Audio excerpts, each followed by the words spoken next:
All right, so welcome to the next version of the Financial Intelligence Mindset podcast, and we are bringing you different guests with different backgrounds on different topics all the time. Today, I got a very special guest today, Steve Tosh, and he is actually the director, the owner of, a risk management company, to do with bribery and fraud and corruption.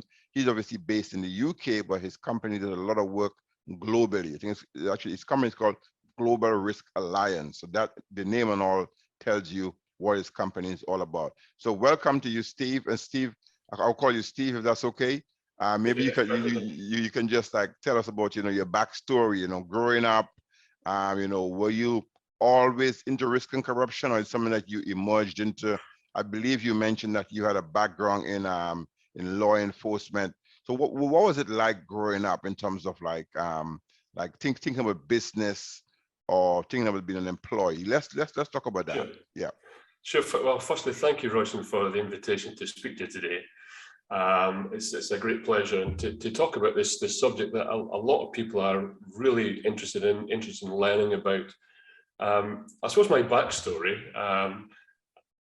fraud and corruption is something that, in many respects, I came into by not luck, but I joined. I'm a Scotsman through and through, but I live in England near Cambridge. But I joined the law enforcement way back in 1990. Wow. And around 1996, I got into criminal investigations, and I really didn't have an opportunity. I went into the fraud squad and looking at anti-corruption and corruption and bribery and fraud in large, high-value, complex contracts and projects. Yeah.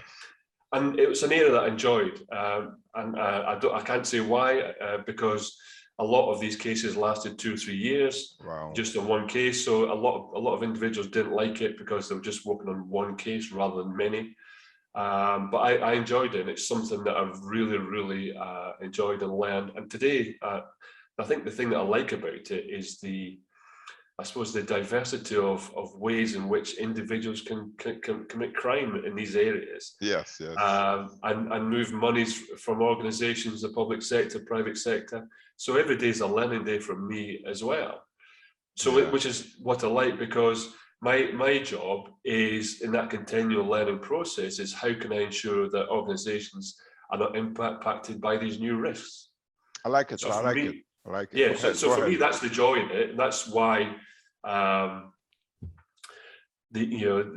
I like it so much. Now, in law enforcement, I moved through the ranks, and I eventually headed a anti-corruption unit, headed an anti-money laundering team, and I also headed an intelligence capability, a national intelligence capability.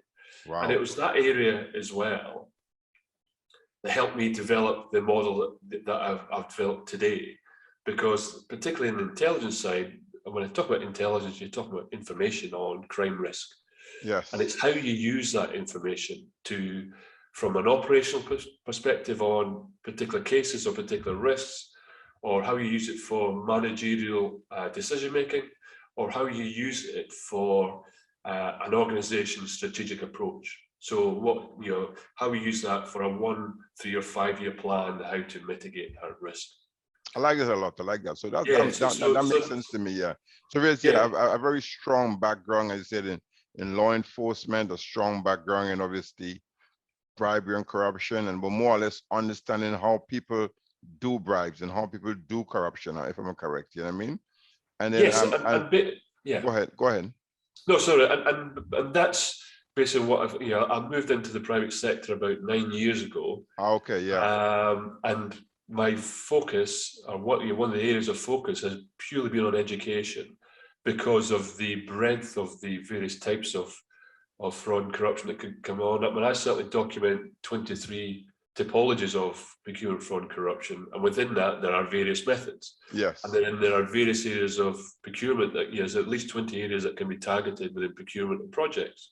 And then within that, there's various individuals who can influence the procurement of projects. So there's actually hundreds of methods and areas where fraud and corruption can happen. It's not just your government official. There are actually many individuals in many areas that can be targeted, and that's why it's a big area. It's a very big field, and obviously having that huge field. having that law enforcement background just helps you even in the private sector. So what was it that made you make the leap from, say, working for government to working for the private sector? It's gonna be own company. What was it that drove you to do that? Yeah. I mean, there are a number of reasons. I suppose I had the opportunity because certainly back in 2009, when the UK, well, globally, there was a financial crisis. The UK basically looked to cut back law enforcement by about 20,000 staff. Wow. And they basically they offered redundancy, and I took the opportunity purely for a number of reasons.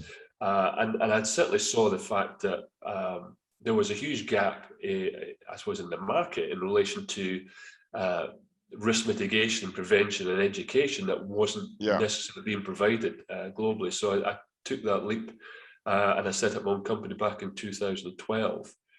I like it. I like it. I like it. And from there, from there I moved to Dubai as a CEO of a risk management company.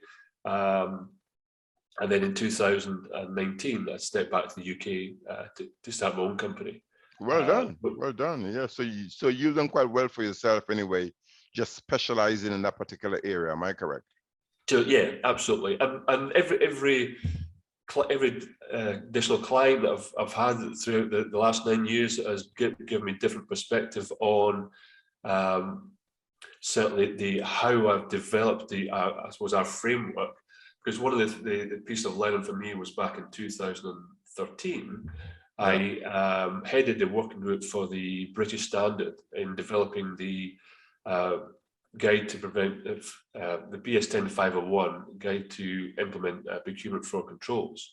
Yeah, and it was my first, I suppose, recognition of a framework used to identify and prevent fraud and corruption. Okay, cool. So you're part of your company now, as you said, in the last since coming back from Dubai and working in your own company. So do you have your own framework? Yes.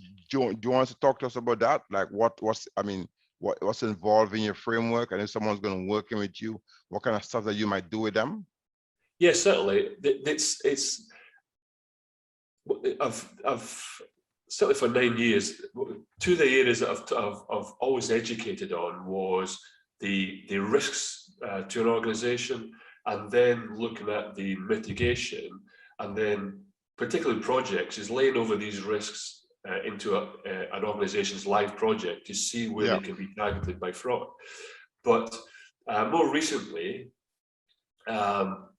not just in the training, I've developed the solution because I'm sort of looking at what does the client want, what is the end result to ensure that it does, fraud and corruption doesn't happen again, or at least it can be the risk can be mitigated. Yeah. And what I've done over the last 6 months is produced a 16-step approach. Wow, which can be consistently used by organizations. Quite a detailed model. Yeah, sure. I mean, I've tried to keep it simple. And the first 4 steps relate to risk planning, and this is where the intelligence side and the risk assessment side comes into play. Yeah. Is then looking at an organization, what's currently in place, looking at their how they collect data, how they use information to assess their own risk, and how they document that, and then how they are looking at I suppose an anti-corruption framework that they can build into. Yeah, I understand. Yeah, and that's the first. And that's if like I've tried to break it down into sort of 4 key steps. Yeah, so that's the first 4 steps. So the first 4 step is, as you said, it's kind of risk planning, risk identification. Is that correct? Yeah, that's correct. Yeah. Yeah, and then go ahead. Just tell us about the model. Yeah, sure. So I mean, the first step is about an organization understand where they are right now. Yeah. What information sources are there, and because a lot of organizations actually don't recognize that a lot of data sources on corruption risks they've already got within their organization. They may only look at finance and procurement data, but there's other data like maintenance data, quality assurance data, and then there's audit reports, investigation reports, but they're not centrally held, or human resources data, looking at conflict of interest. And a lot of departments don't share that information, so they'll never understand the level of risk that they've got in their own organization. Yeah. So that leading into the second step is looking at how we then build that into the risk assessment, and how we build it into a model for the risk assessment. Who are the interested parties within an organization, or external parties for that matter, depending on whether it's a national organization, who would we want to be involved in around, if we were to create a risk assessment, who would want to know? At a government level, there's different organizations, different ministries, law enforcement. Yeah. So you have stakeholders within that. And how do we build in a model so that if we do an annual assessment, it makes it easier if you've got a model that you're going through the same methodology every year. You've already got it's like a risk assessment one year, so the next year becomes much easier. Yeah. And the hard work is done in the first year, so the second year is just going through the process again. So it's how we build into that model in step 2 and the risk assessment itself. Yeah, that makes sense. Yeah, and it's funny because as you were talking, it reminds me. I mean, I've done Sarbanes-Oxley, and it's really it's a strong financial risk mitigation. But the first thing is really as you said, is looking at your existing processes that you have and understanding the risk that you have in those processes. So I guess the same like for the fraud and prevention, the risk, bribery, is like looking at our organization processes holistically, whether it's HR processes, whether it's processes for taking on new contracts, whether it's financial processes, and just understanding what is the potential risk that someone can do a bribery and corruption, within those processes. And then I guess from that, then you kind of assess the risk. Is it high? Is it low? Is it medium? And then I guess you start to look to mitigate. Is that how your framework works at a high level? Yeah. And I suppose the third major step is if you like the implementation, and again, let's say the risk mitigation. So it's looking at in some respects the flow of information within the organization. Firstly, if you identify a risk.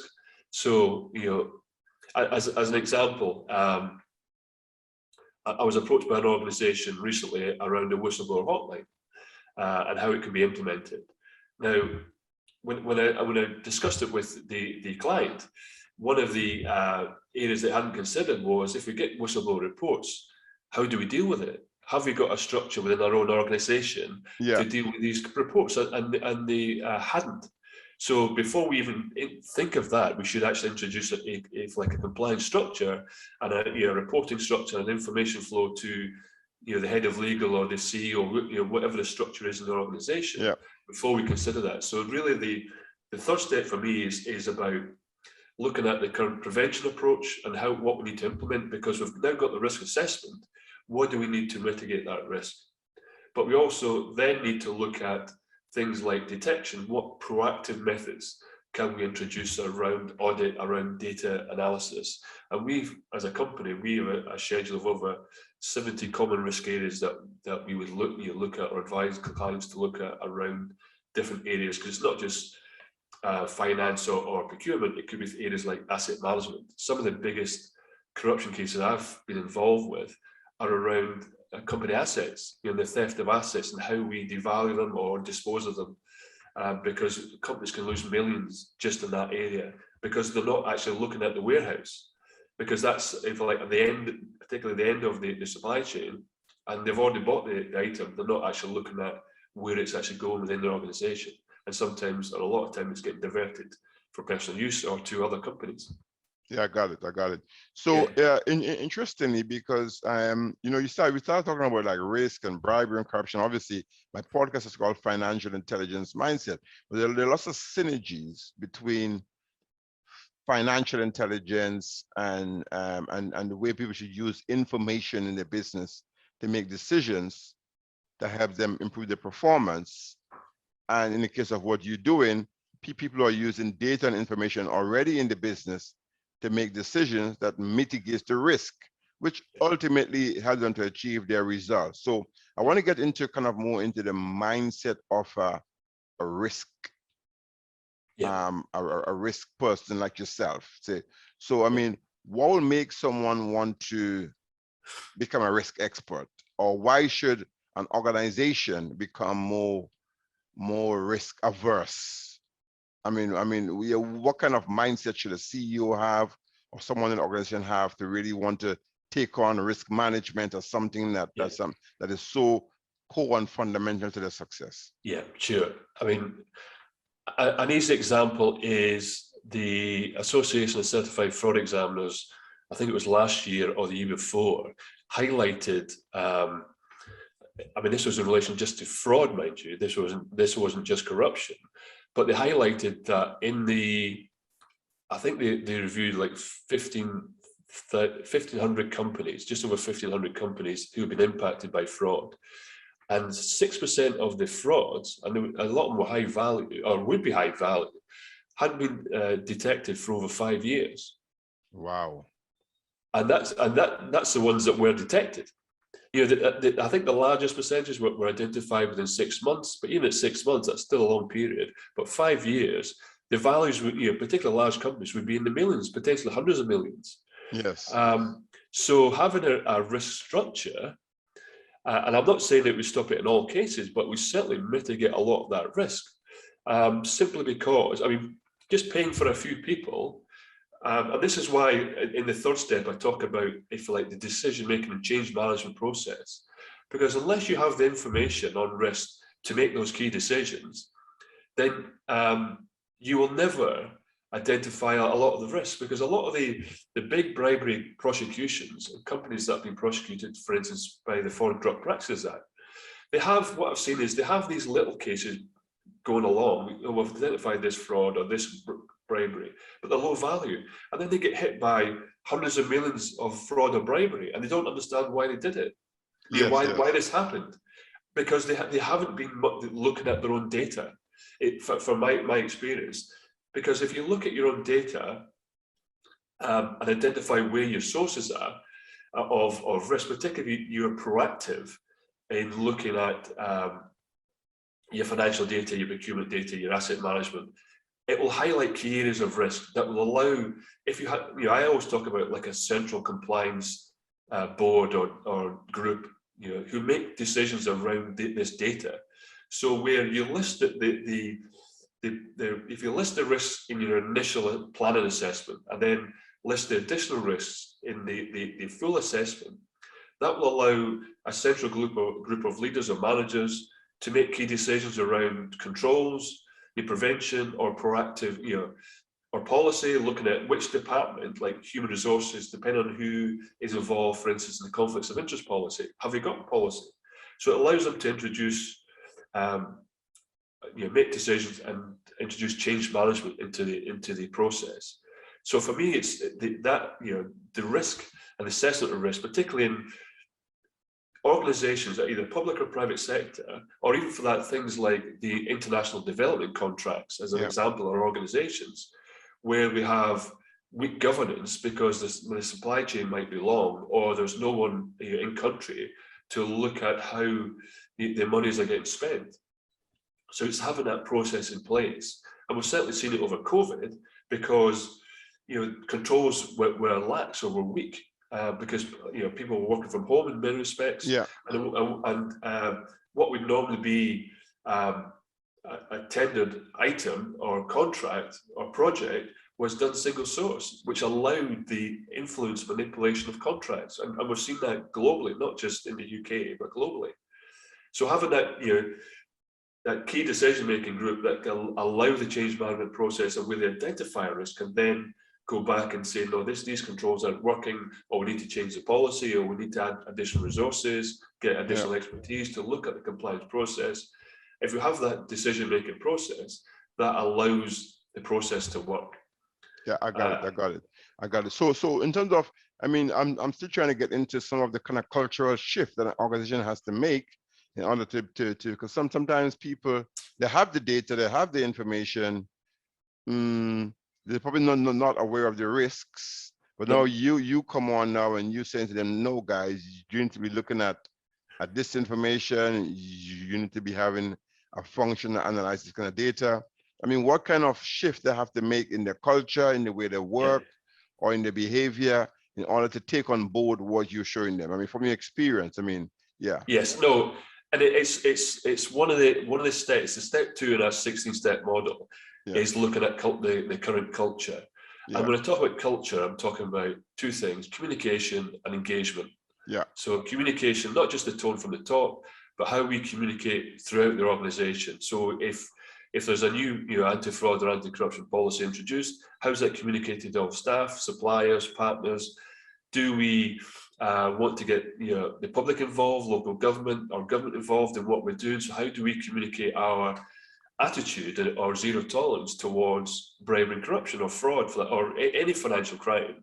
So it's about the communication, first of all, and then engagement.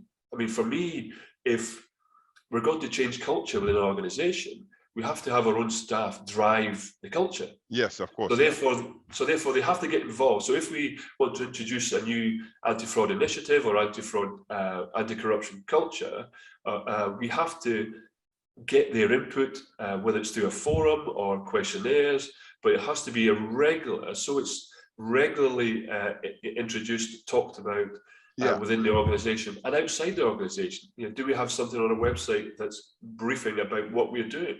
Yeah, I understand. Do we engage suppliers, as an example? Because one of the things I don't see many, if any, organization doing is we look at our own organization for fraud risk or corruption risk. So the supplier or the partner may be the risk. However, when we're onboarding suppliers, do we ask them, what are you doing to protect our organization? So what's your anti-fraud policy? How do you communicate with staff? How do you train your staff on corruption and fraud risk? So we should be asking those questions before they become a supplier. Yeah. So therefore, it reduces our own risk and revenue loss ultimately. Yeah, well, ultimately that's called due diligence, right? In terms of absolutely, absolutely. But in the due diligence part, we may look at the size of the organizations, how much the organization's making. Maybe may even look at the shareholders or the executives. But what are we doing in relation to anti-fraud and corruption? And in that part, I just don't see that those questions getting asked. And that, to me, that's quite important. That if you like, at the front door of the organisation, what are we doing to make sure that these individuals aren't coming to our organisation to basically steal our assets or defraud us? Yeah. But I guess as much you will have to have, as you said earlier, preventative measures and detective and preventative measures. You know what I mean? Yes, because absolutely. And one thing that came to my mind earlier as you was talking, because I said I have done some level of risk management, but not mainly financial risk management is really my area of expertise. We have something called KRIs, key risk indicators. Whereby you have certain triggers that can trigger based on it, and it's all based on data, based on information, based on people's behavior that can really trigger. So I guess from a cultural perspective, you have to be able to be able to encourage people to look at these things, or to monitor these things. Oftentimes people have the data, as you said, but they're just not actually monitoring it. Or they're just not even, they don't think it's actually important to actually look at it. All right, so let's focus more on your business per se, like you getting into business now, obviously coming from a, if you want to call it a law enforcement background, and then you got into business. So did you have any formal training in business? I mean, how was it for you making that switch from no formal training at all? I mean, I knew from, I suppose, running a number of departments that I knew I had the sort of managerial and leadership skills. However, from stepping into business, it's a completely different approach. And so many new areas to consider around things like, even the basics of social media, financial management. There's so many additional areas that you have to consider when building a business. I agree. I agree. So when you started, did you start on just on your own, or you started with a team? How was it for No, you? I started my own. Although I had, when I stepped out into business, I had certainly one or two strong contacts where we had, already were developing business, so it made that step much easier. Okay, yeah, I understand. I And understand. that was our sort of approach there. Yeah. So it was a valuable step, and it linked us in with, for instance, I was the Global Anti-Corruption Advisor for the Chartered Institute of Procurement and Supply at the Okay. time. So it allowed me to get into international clients and advise them on corruption risk and training and consultancy. So it was it certainly was a valuable tool, a valuable lesson at that time. Sort of the power of networking, right? I guess power of networking, yeah. Yes, and for business, that's important. Having strong connections is really important for developing business, without a doubt. I agree. So, so getting into business, what are some of the things that you learned, like in early stage in business, that if you were going to advise one of your colleagues, you're going to advise someone, your past colleagues, I mean, to get into business? What are some of the things that you did that you wish you had done differently, or you wish you have known? Or what are some of the lessons you learned in your early stage in running your business? I mean, certainly from the working in Dubai and the CEO of Dubai, one of the hard lessons, I suppose, is having the right expertise within your organization. Because if you get that wrong, it can be disastrous, because you're basically paying for somebody who's not bringing you work or not creating the outputs that you want, and it can be really impactful to the organization. So for me, taking the time to really not necessarily research the individual, but make sure you've got the right person in there who wants to be successful. Yeah. And not just your business, but they want to be successful themselves. They don't just want a job. They want to make an impact. They want to make changes and develop themselves. So it's really important. That's really, really important. That's certainly one of the lessons, and also things like getting the right people who know about marketing, who know about sales, is key. Is key, because it brings in new business. And if you haven't got that, you're working with both arms behind your back, really. So it's amazing. Without a doubt, they're key, without a shadow of a doubt. I love it, because even me, I'm working with a small team of people, and I had to spend time even training them or even firing people, just to get the right people who kind of understand where you're going and can really support you, as you said, whether it's in marketing or whether it's in financial support or whatever it might be, but you do need the right people on board. I quite like that. Yeah, and what would you say has been the biggest success you've had earlier on in your business, and what do you attribute to that? I suppose the biggest success, earlier on, was in the previous work we did, we had a significant contract with an organization that's on a $50 billion project, a sort of national international project, and we identified hundreds of millions of dollars worth of fraud and corruption risk. Wow. And for me, that was a great success, because for the little money they paid for ourselves and our consultants, we closed the door on a lot of risk. And that's simply by, again, it's looking at particularly areas of risk, particularly looking at the basics of what's the culture like, what's our policies like, and changing the message within the organization, and then looking at common data sources, things like the onboarding process wasn't getting done correctly, closing those doors, but ultimately looking at key areas of, and this is where things like procurement expertise comes into play as well, or finance expertise, or asset management expertise. You have the right individuals. You might not necessarily be able to say that there's fraud there, but what they can say is there's something wrong with this organization's process in these areas, and then we can look at what is the root cause.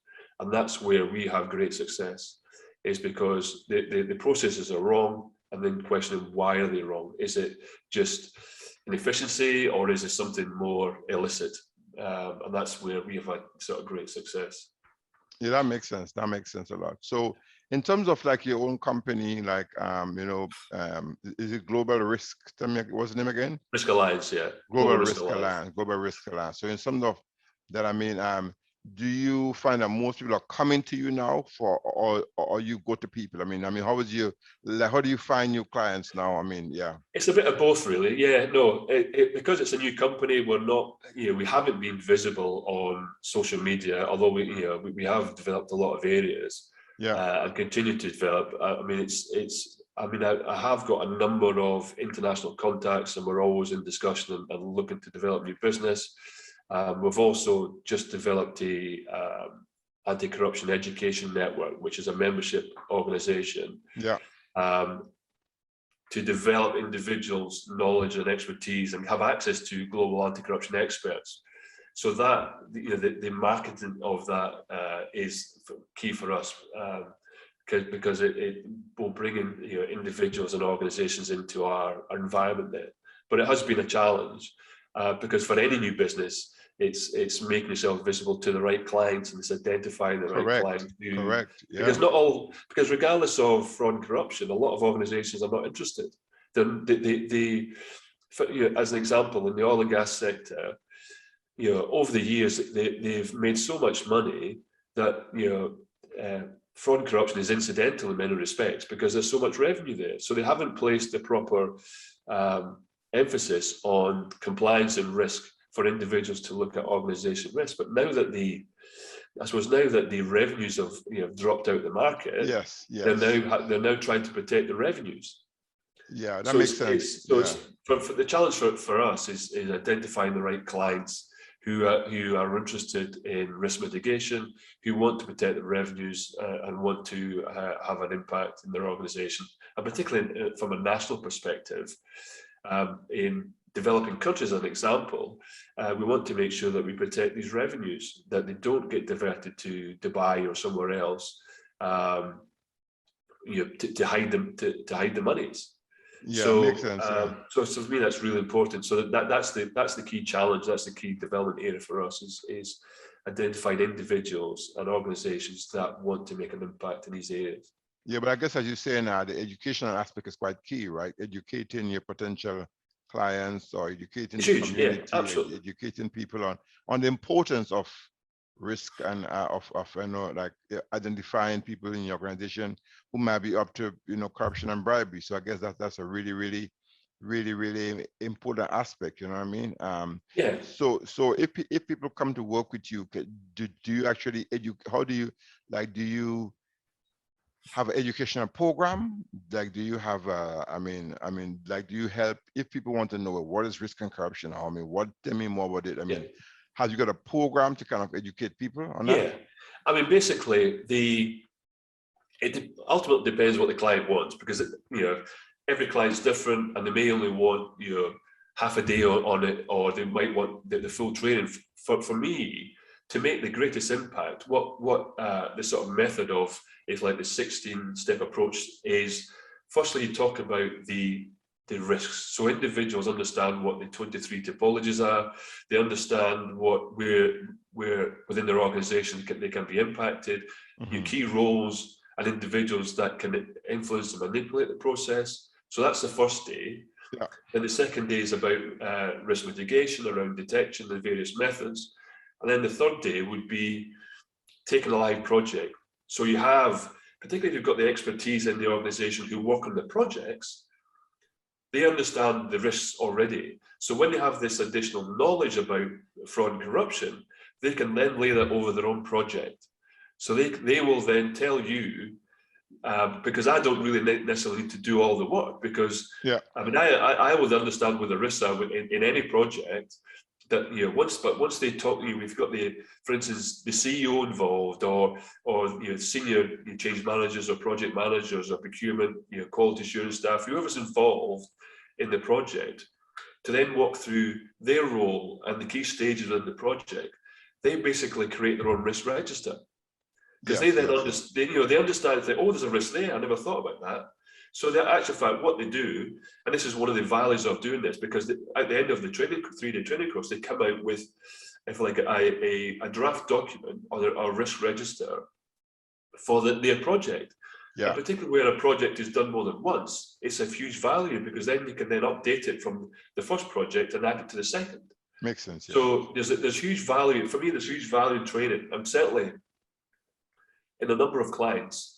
They've had, if you like, not necessarily the eureka moment, but they've realised one that they've actually got fraud going on right now. Yeah. Because they suddenly recognise, oh, that's why that individual did change that to single source. It didn't make sense at the time, but now it makes sense. So then they go back and look, or they've looked at their own organisation and realised, like they haven't got a compliance department, or they haven't got a whistleblower policy to protect individuals where they've had whistleblowers before. Or for instance, one organisation, they had a lot of FCPA risks, or didn't appreciate because they weren't looking at all the data sources. Yeah. But actually, fact, they've got a lot more because they dealt with a lot of cash management as well and events. So they're paying people in cash, and they actually didn't realise potentially there's a bribery risk there. Yeah. So what they did from our training, they introduced a new department around data management and data assessment of their own data. I think it was around 8 people to look at their own organisation data to mitigate their risk. So the potential for education is huge. Not just the individual's knowledge, but ultimately can impact an organisation and the change management process. Yeah. So is your training online? Is it a particular location? Like how can someone, if someone was listening to this and it goes, wow, this is anti-bribery, anti-corruption, this is something I need to look into, because this guy Stephen Tosh sounds like he's the right man to work with. Global Risk Alliance, they look you up and it goes, no, now we want to kind of book on a course or whatever it is. Is it an online course, or you have to be there physically? It's a bit of both, really. I mean, for instance, within the membership organisation, we've got a lot of online courses. We've got a lot of webinars and podcasts that they can dip into without the groups that are there, and without the access to the experts. So that's one part, which to me is hugely valuable. Yeah. But I also do one-day courses online, which you can access through the website, or I'll do on-site training with organisations. Although that's basically all training organisations realise didn't stop because of COVID for the last year and a half. But that's there. So there's a real breadth of opportunity. I mean, I travel internationally, and I've also done a number in the UK for organisations on different aspects, or developed courses around their organisation. Because it's not a case of this is my course, that's it. I always talk to the organisation before and look at their requirement and risks. Because one of the new things that I've introduced is I like organisation, because one of the I suppose the challenges in any course or any organisation that wants to send people on training is that, oh, it's just another course. What does the organisation get out of it? Yeah. Well, the method that I've recently introduced is that firstly, the individuals going on the course will take one of our e-learning courses. And then what they have to do is an assignment around that course and their learning, and how that learning will impact their organisation. So it's looking at, if you like, fraud management. Yeah. And so automatically you're creating a document, you're creating a risk register already around, because it's individuals within your own organisation that identify the risks. Yeah. So from the learning, they're getting that, and then they will present their findings in the training course. And at the end of the training course, like I said, the organisation then gets a report and a risk register of all the risks that were highlighted and identified within the training course, and it can be quite impactful. I've certainly done it before around, and one of the organisations was around 20 pages. Yeah. From the report we did. So it's, to me, that's the value. It's not just individuals learning; it's actually the value for the organisation. That can be really impactful because it can allow the change management process. I get it. And the website is what? What is the website that people can find? It's Global Risk Alliance. It's global-riskalliance.com. Okay, right. So people can go on there and get lots of information on there, etc. Yeah. Cool. So just to bring back a little bit more into the financial aspect, because that's kind of what my podcast is mainly about.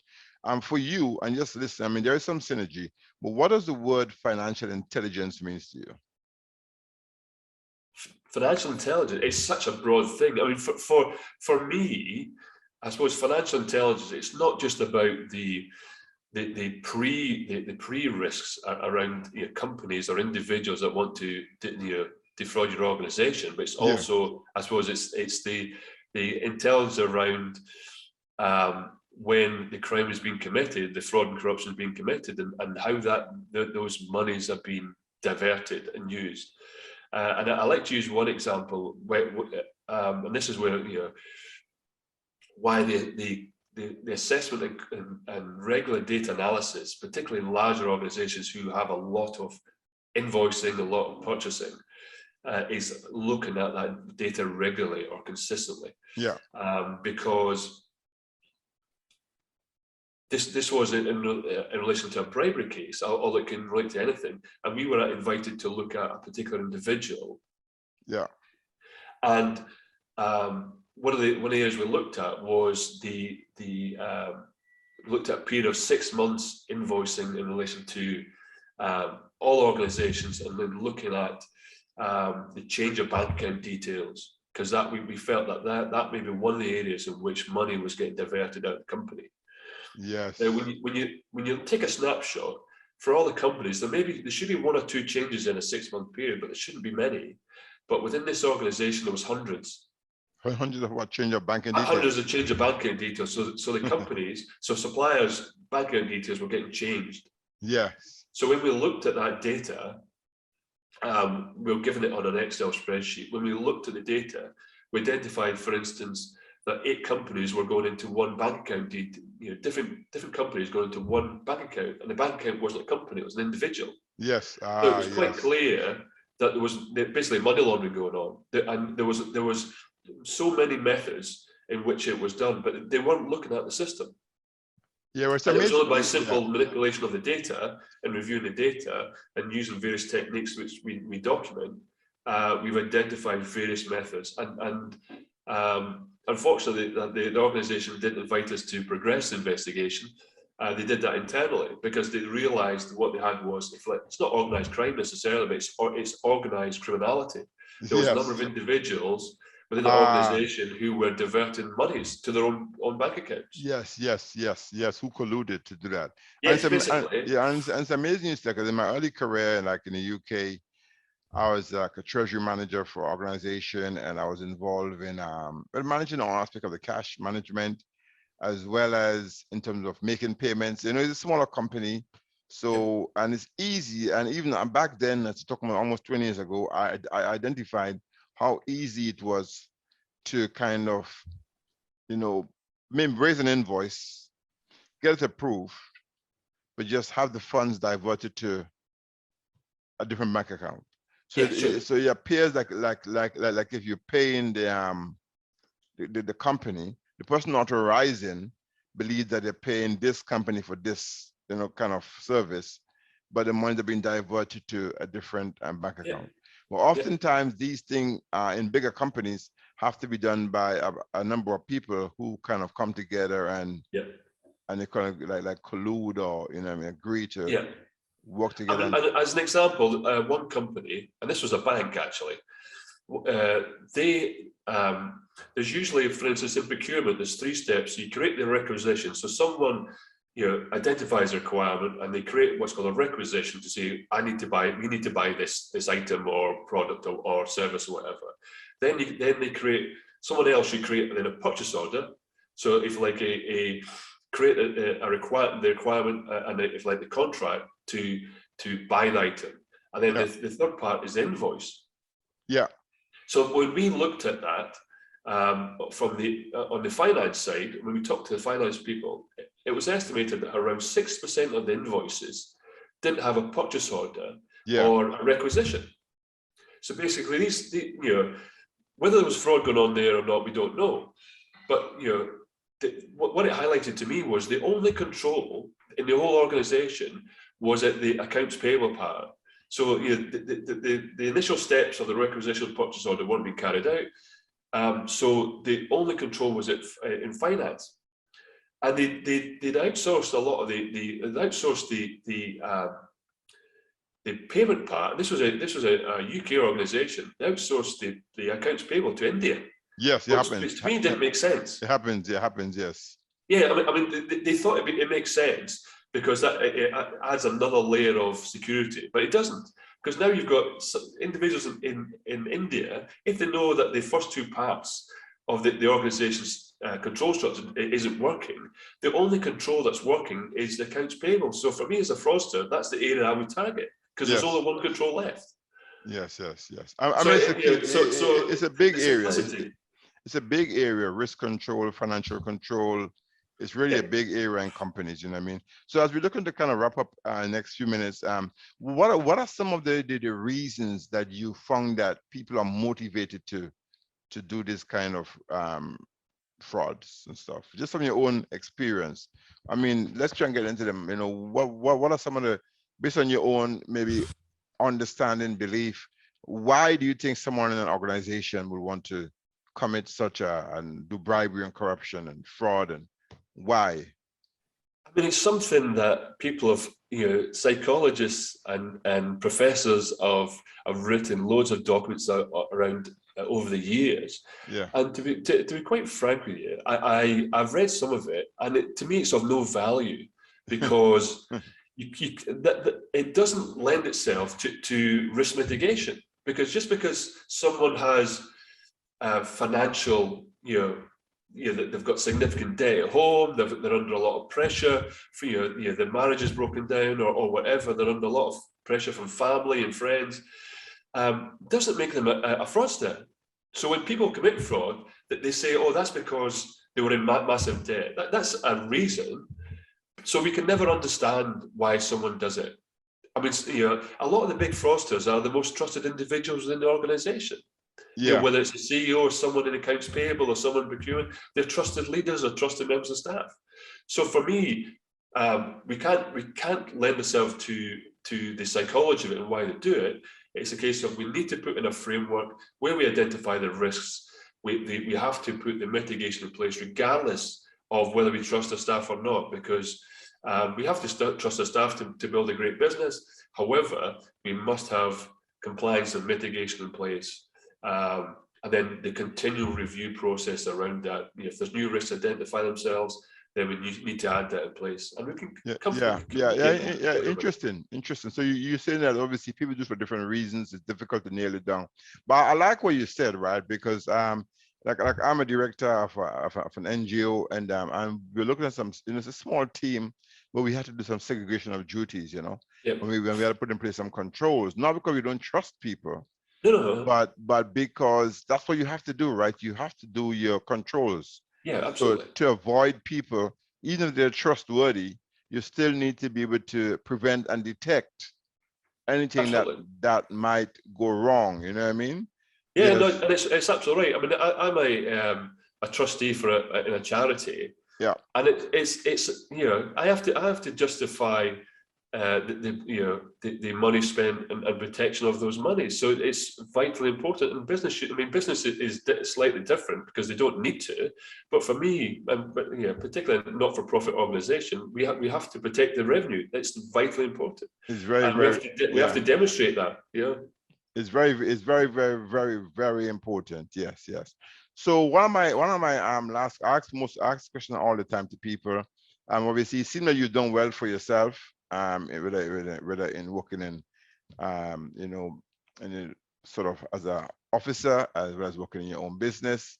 What does a wealth mindset mean to you? Mindset. A wealth mindset. Yeah. I mean, it's, for me, it's if we have a wealth mindset, it's about you, it's your personal development, it's your continual learning, an attitude that you can succeed in everything you do, and not just yourself, but how you help others in being the success they can be. So, and it's one of the reasons why I produce a lot of information on a website. I produce a lot of free documents, because I want everybody else to succeed in this. I want individuals to understand the importance of education. Yes. And how it can impact themselves in this field or their organization. So having a wealth mindset is to me is not just how we intake information, but how we give it out as well. Now, whether that's through charity or whether it's through our own business or through our own families, having that success mindset and how we help others. I like that. So it's that continuous learning and also giving back. Yeah. Yeah, good. All right, so Stephen, so if someone wanted to get in contact with you directly, I mean, where do you hang out? Where can they find you best? Yeah, tell us about that. Yeah, various locations. You can contact us through our website. We've got a contacts page there. I'm across social media on LinkedIn, Facebook. You can certainly find me on there and contact me there. I think I'm on Twitter as well. I'm happy for any conversations, any direct messages. And if you want to talk about a solution or just want guidance, I'm more than happy. I do that on a consistent basis. If you want guidance and direction on what you need, I'm more than happy to have that contact. Yeah, and you operate globally, am I correct? Like, so yes, that's correct. You look across. I mean, this podcast, I realize you're listening. I was just looking at some of the stats. You know, he's listening a lot in Cape Verde, Ghana. Yeah. I was listening most actually in the US. Interesting. Yes, and again, because they have, you would think the US, they've got a lot of law, structures in place, expertise there, but because of the values, in the billions, if not trillions of dollars worth of procurement, they get hit. It's just a natural thing, but they're interested in taking action. So that's probably why you have one of the reasons why you have a lot of listeners, because it adds value to that. And West Africa, there's a lot of. I mean, we operate in West Africa, and they're interested. They want to learn. They want to learn about risk, about finance, and to make an impact themselves into the country. So I understand why you've got those followers. I would imagine in West Africa, it's an emerging. People are kind of on the. Yeah, people are learning more and they're learning more, and even the companies that are there, they also want to learn to operate more in a kind of a leading edge way, right? So I guess, as you said, have that wealth mindset, have that growth mindset, continuously learning, continuously upgrading. That means that you can operate on par with the West, right? So I think that's why I think there's a big uptake of people in those places. Even Cape Verde, a lot of people listening podcast in Cape Verde. I was like, Cape Verde. A beautiful part of the world. I mean, and again, certainly in the region, they're really enthusiastic, really interested, and particularly from a business perspective, you socially, you can really make an impact in people's lives. And that's what, it's one of the areas I like about it, is actual fact, it's not just about making business. From the social perspective, you can really make an impact, and that's what I like. That's one of the reasons why I focused on that area as well. Yeah, so it's great to have you on. I mean, if you can just send me like a brief little bio or 2 paragraphs or something like that about you, then what we'll do, we'll edit this and we'll try and get it out at least in next week or so, because I think I have a couple in the pipeline, but I'm trying to keep them running out, and so it's really great to speak with you. Thanks, and as I said, hopefully we will be in touch anyway, because either way, I mean, there are different people who I work with. I can pass them on to you, or just build a relationship. I think for me, doing a podcast is also about building relationships, and we specifically target people who are kind of earlier, even though you might have a lot of experience, but you're kind of fairly new into your business, Yes, exactly. I find that those people are the people that I want to build a relationship with most. So great to have you on the podcast. Thank you for sharing lots and lots of gems, and I'm sure that we will speak again soon. Lovely. Thanks, Royston. Lovely to talk to you.